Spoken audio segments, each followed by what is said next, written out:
Can we agree before this committee that we want to terminate that contract, and what are going to be the consequences? Because we can't continue to allow people to enjoy proceeds of crime.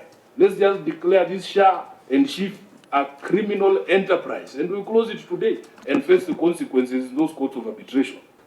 What handicap do you have from your office, Madam OAG? What is this thing that stops you from making recommendations on what should be done? That is where the frustration of the people is. I mean, it is one thing to declare that the law has been broken. Why is it that your reports never say let's jail people? I don't understand. Like, we should be told that we need to pursue criminal proceedings against so and so and so and so.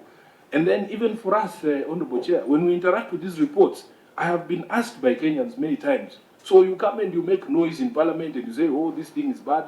But in terms of real consequences, Kenyans are very frustrated, Honorable Chair. There are no real consequences. What else are we waiting for?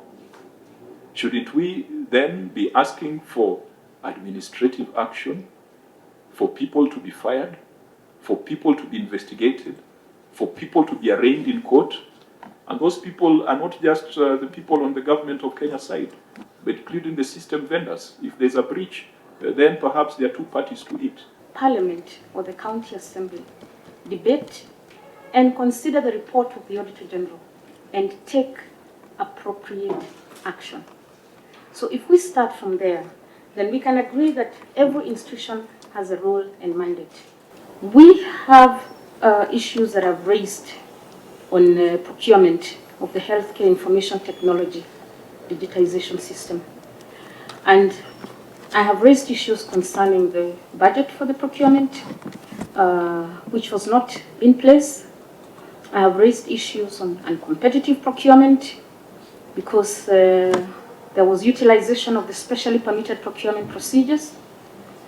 I have raised issues on the undefined scope of works regarding the installation of the system to the public health facilities, because we do not yet have the total number of the health facilities that are targeted. But there's also an amount for training that is also in the public domain. We do not have the numbers, because when you're making a budget, you already have a target.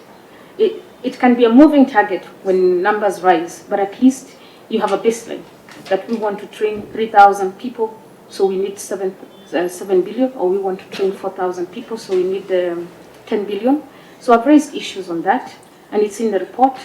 I've raised issues on the payment arrangements, agreements, in terms of the rates that have been charged on the system.